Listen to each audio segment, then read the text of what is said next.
जरा सोचिए, एक जोरदार तूफान आता है जो अपने रास्ते में आने वाली हर चीज को तहस नहस कर देता है। आज हम एक ऐसी ही कविता की गहराइयों में उतरेंगे जो एक नन्हे से पंछी के दर्द को सीधे हमारे दिलों तक पहुंचाती है।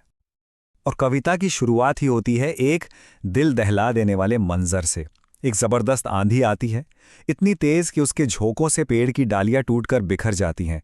और उसी डाली पर बना था चिड़िया का छोटा सा संसार, उसका घोंसला। वो उड़ जाता है और उसके अंडे वो भी फूट जाते हैं। मतलब पल भर में सब कुछ खत्म। और ठीक इसी तबाही के बाद उठता है वो सवाल जो इस पूरी कविता की आत्मा है। एक ऐसा सवाल जो बार बार लौट कर आएगा, एक दर्द की तरह, कि इस विनाश के बाद अपना सब कुछ खोकर अब ये चिड़िया कहाँ रहेगी। ये सिर्फ एक सवाल नहीं है, बल्कि एक गहरी पीड़ा और बेबसी की आवाज है। अब ये सब देखकर किसी का भी दिल पिघल जाएगा, है ना? तो कहानी सुनाने वाला उस बेचारी चिड़िया के लिए अपनी अलमारी का दरवाज़ा खोल देता है। एक कोशिश है उसे एक महफूज पनाह देने की। लेकिन चिड़िया, वो तो बस घबराई हुई सी चूं चूं करती रहती है। वो इंसान के घर को अपना नहीं पाएगी, वो वहां नहीं रहेगी। और यहीं पर दो अलग अलग दुनियाओं का टकराव साफ नजर आता है। देखिए, एक तरफ है घोंसला जो कुदरती है, खुला है, जिसे चिड़िया ने खुद बनाया है, वो उसका अपना घर है। और दूसरी तरफ है ये अलमारी, इंसान की बनाई हुई, बंद और चिड़िया के लिए बिल्कुल अनजान। इससे ये पता चलता है कि हमारी हमदर्दी या हमारे समाधान जरूरी नहीं कि किसी और की जरूरत के हिसाब से सही हो। चिड़िया के लिए वो अलमारी घर नहीं, बल्कि एक पिंजरा है। तो इंसान की मदद की ये कोशिश भी कह सकते हैं कि नाकाम हो गई। और इसीलिए वो सवाल और भी ज्यादा वजन के साथ लौट आता है।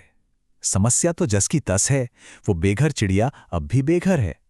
तो फिर अब ये चिड़िया कहाँ रहेगी? इस मोड़ पर आके कहानी सुनाने वाले की भावनाएं बदल जाती हैं। मदद की कोशिश अब अपनी बेबसी के एहसास में बदल जाती है। वो सोचते हैं, ठीक है, अलमारी में नहीं रहेगी तो क्या करें? घर के अंदर पेड़ कहाँ से लाएं? और अगर ले भी आएं तो चिड़िया जैसा घोंसला कैसे बनाएं? और सबसे दर्दनाक सवाल, उन फूटे हुए अंडों को दोबारा कैसे जोड़ें? ये दिखाता है कि हमें इंसान प्रकृति के नुकसान की भरपाई हमेशा नहीं कर सकते। हमारी अपनी सीमाएं हैं। इतने गहरे, इतने मार्मिक शब्द आखिर किसने लिखे होंगे? कौन है वो जिसने एक नन्ही सी चिड़िया के दर्द को इतनी शिद्दत से महसूस किया और हमें भी महसूस करवाया? चलिए जानते हैं। ये पंक्तियां हैं हिंदी साहित्य की एक सबसे सशक्त आवाजों में से एक, महादेवी वर्मा की। उनकी कलम में प्रकृति और उसके बेजुबान जीवों के लिए एक असाधारण प्यार और संवेदनशीलता झलकती है। महादेवी वर्मा को एक बहुत खास उपाधि दी गई है, आधुनिक युग की मीरा। अब ऐसा क्यों? देखिए, जिस तरह मध्यकाल में मीरा ने अपनी भक्ति और विरह को अपनी कविता से अमर कर दिया, ठीक उसी तरह महादेवी जी ने आधुनिक हिंदी कविता को वेदना, करुणा और एक आध्यात्मिक गहराई दी। उनके जीवन पर एक छोटी सी नजर डालते हैं।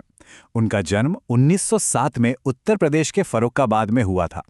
उन्होंने अपनी पूरी जिंदगी साहित्य और शिक्षा के नाम कर दी और 1987 में वो अपने पीछे एक बहुत बड़ी साहित्यिक विरासत छोड़कर इस दुनिया से चली गई।